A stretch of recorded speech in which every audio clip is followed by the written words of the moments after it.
Eu recebo aqui no nosso estúdio o advogado Dr. Rivelino Amaral. Muito obrigada pela sua presença, doutor. Boa tarde.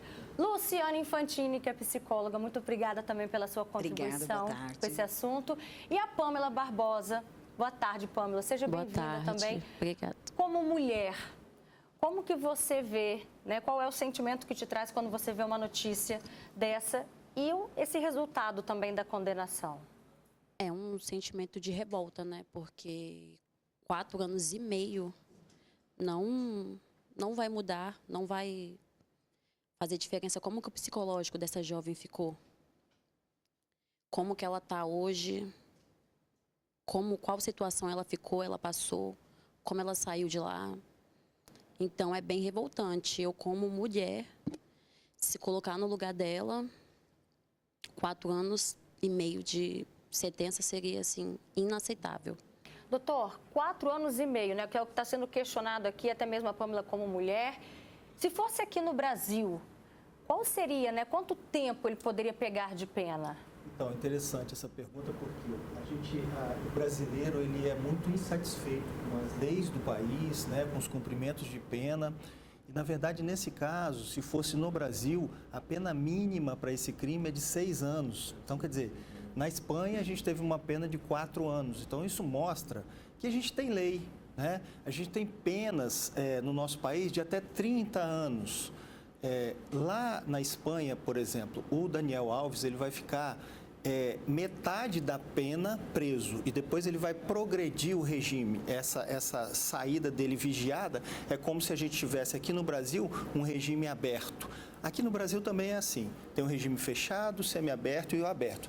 Vai cumprindo-se determinado tempo de pena e bom comportamento, o preso vai evoluindo no seu cumprimento de pena. Todas as pessoas que estão presas no nosso país, nós somos o 3º país no mundo em população carcerária, todas elas vão estar soltas daqui a 6, 7, 8, 10 anos. Vai se sentar do seu lado no shopping. Então, nós estabelecemos esse regime de progressão, como lá na Espanha também. Aqui, tem uma diferença mínima. O Daniel Alves precisaria cumprir 40% da pena se ele fosse processado aqui no Brasil. Lá ele vai precisar cumprir 50%. Só que se você levar em consideração que a pena mínima aqui é de 6 anos, ele ficaria mais tempo preso se fosse processado aqui. Isso é muito interessante, né? Porque existe uma insatisfação generalizada, né, do nosso país, das pessoas com a nossa lei, mas a nossa lei existe, a nossa lei é vigorosa. O Espírito Santo tem 37 presídios superlotados. Nós temos capacidade de 13 mil presos, nós temos 23 mil pessoas presas aqui no Espírito Santo, né? Uma cela que comporta 4 pessoas tem 12, 14, 16 pessoas dentro da cela. Então, o que está acontecendo? A gente está aprendendo cada vez mais e não está sabendo o que fazer com essas pessoas. Elas estão saindo de lá pioradas.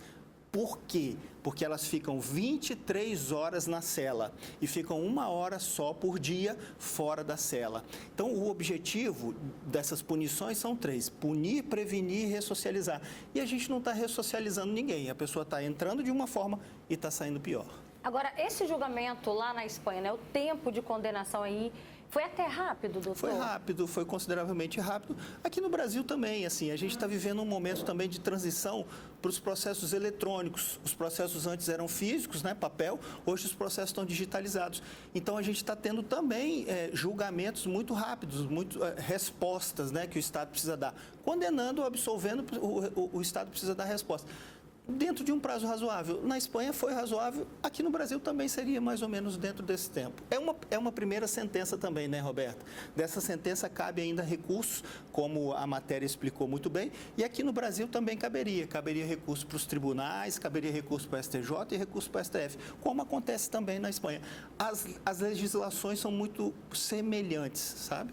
Luciane, diante dessa agilidade, né, e de um caso que tomou uma proporção internacional, e se a gente voltar alguns anos atrás, né, a gente não via famosos, celebridades, né, tendo esses casos vindo à tona. Pelo contrário, eram até abafados. Qual a importância dessa resposta, Luciane, para a sociedade?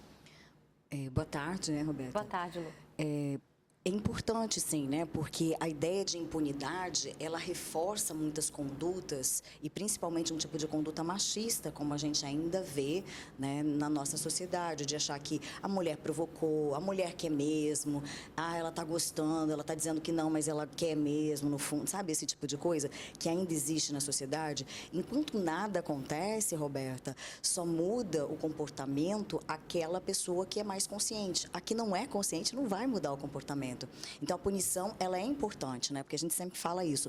A mudança de comportamento pode acontecer de duas formas. Ou a pessoa se conscientiza e deseja mudar o comportamento, entende que é uma conduta machista, ou ela teme a punição. E aí ela vai mudar porque ela não quer ser punida. Então, é importante, sim, esse desfecho, né? E olha, tudo foi investigado, né? Tudo foi pelas imagens das câmeras de segurança, tudo serve como prova e ele realmente teria jogado a mulher no chão dentro de um banheiro privado ali dentro da boate, na área VIP, e não houve o consentimento dessa mulher. E é preciso reforçar até quando, Luciana, a gente vai ver, né, homens fazendo sexo à força com as mulheres. A gente precisa reforçar que não é não. Inclusive lá na Espanha tem até o contrário, a frase contrária, só é sim, só vai ter se for sim.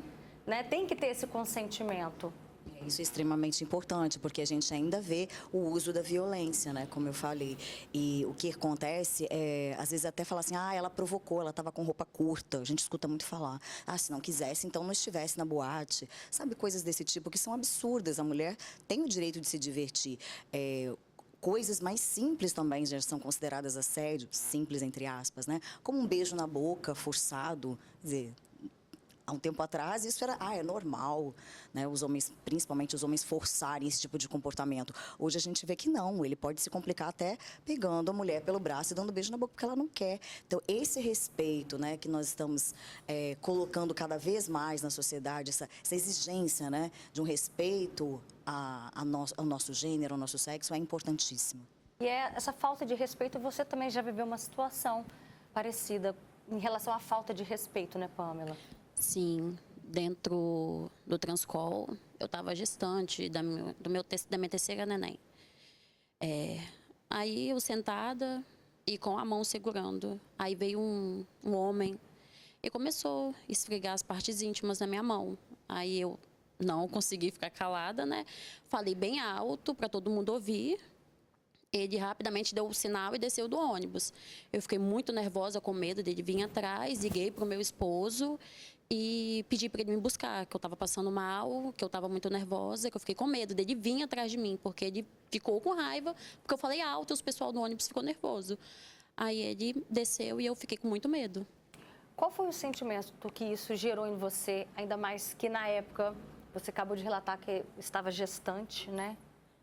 Então, dá um sentimento de tristeza, revolta, você se sente, assim, impotente, você não pode fazer nada.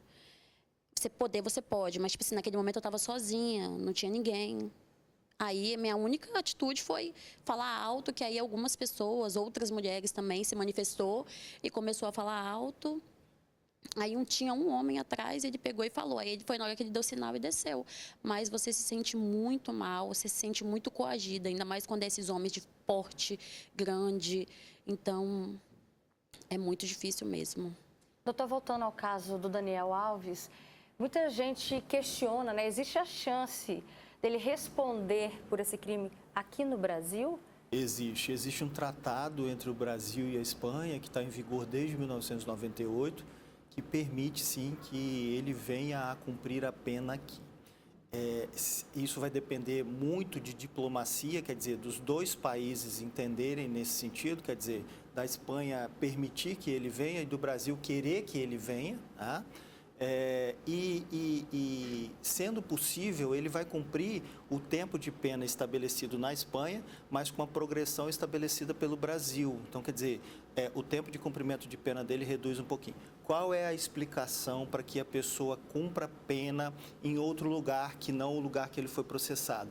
Para ele ficar perto da família, para que a família tenha acesso a essa pessoa. Então, a pessoa é processada, por exemplo, no Pará, e a família dela é do Espírito Santo. quando ele for condenado e essa condenação transitar em julgado, quer dizer, não caber mais recurso, ele vai cumprir a pena perto da família. Então, não é que o Brasil é bonzinho, a Espanha é boazinha, não. O entendimento do mundo é todo nesse sentido, da pessoa cumprir a pena perto da família, para que a família tenha acesso. Por quê? Nós estabelecemos também no Brasil que não tem prisão perpétua nem pena de morte no Brasil. E as pessoas progridem o regime. Então, se progride o regime, uma hora ele vai estar solto. Então, que ele também tenha o convívio, porque o objetivo que nós estabelecemos no Brasil é retornar essa pessoa para o convívio na sociedade. Então, essa proximidade com a família também é importante para essa ressocialização. Agora, doutor, diante dos prós e contras, né, de responder lá na Espanha ou então aqui no Brasil, há pouco tempo agora o senhor falou a respeito da população carcerária, que os nossos presídios são superlotados. Se fosse aqui no Brasil, a pena seria maior. O senhor acredita, pela sua experiência, que haveria um interesse do próprio Daniel Alves em vir para o Brasil? Penso que sim, por conta da proximidade com a família. Agora, eu posso te garantir com certeza absoluta que a estrutura prisional do Brasil é extremamente precária e muito pior para ele cumprir a pena no Brasil. É melhor no sentido de que ele vai estar mais perto da família, as pessoas vão poder acessá-lo com mais facilidade. Mas a estrutura física do lugar, como eu disse, acabei de dizer, aqui no Brasil a situação é a seguinte, a cela cabe 4 pessoas, tem 16 pessoas presas ali dentro o dia inteiro, 23 horas. Eles dormem em pé, dormem sentado, revezam quem vai dormir, às vezes fazem as suas necessidades em garrafa PET, porque não tem como sair, o banho é de 20 segundos. Essa seria a realidade do Daniel Alves no Brasil? Certamente é, porque as pessoas, por exemplo, quem tem foro por prerrogativa de função e tem prisão especial, por exemplo, ele só tem prisão especial enquanto o processo está andando.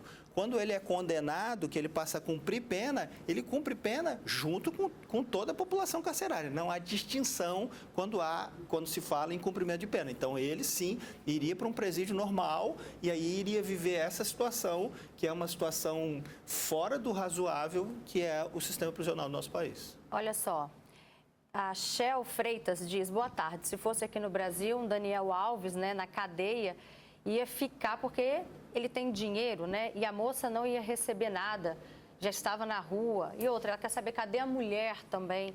Num caso como esse, a vítima, ela é mantida no anonimato, doutor? Não, elas divulgam imagens dela, enfim, né? Aqui no Brasil, por exemplo, os processos todos, eles são abertos. Todas as pessoas podem assistir às audiências, ver os julgamentos, assistir os julgamentos, salvo raras exceções, que são os processos que correm em segredo. Por exemplo, especialmente quando tem menor. Quando tem menor, o objetivo da lei é proteger o menor, a imagem do menor, para que ele não sofra bullying, acesso de imprensa, enfim. Esse processo, por exemplo, correria abertamente, todo mundo teria acesso da vítima dele, enfim, e não teria nenhum tipo de vedação no que diz respeito à identidade dela. Denise Rossetti diz, tem muita mulher que seduz, né?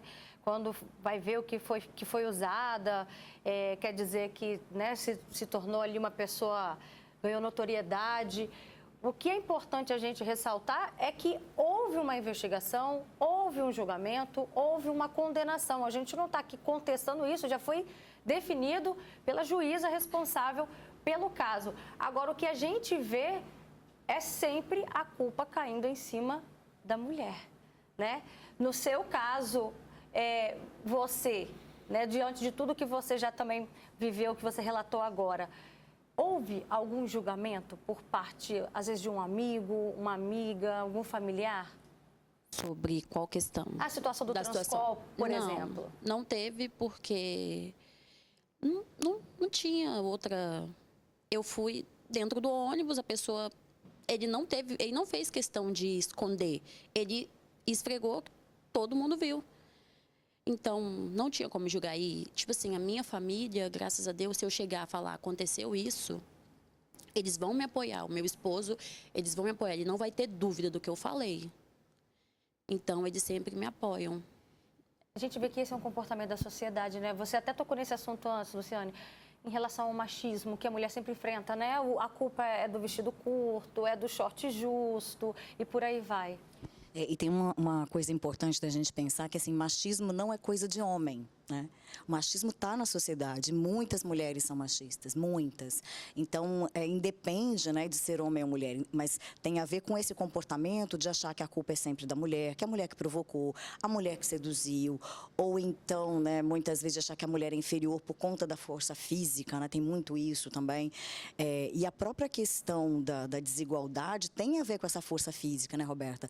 Estruturalmente, biologicamente, né, nós temos menos músculos, menos força física que o homem. Então, é necessário, né, que tenha, sim, leis para garantir essa proximidade, esse contato, porque nós precisamos realmente, né, de leis que amparem quando tem uma desproporcionalidade aí na questão do uso da força.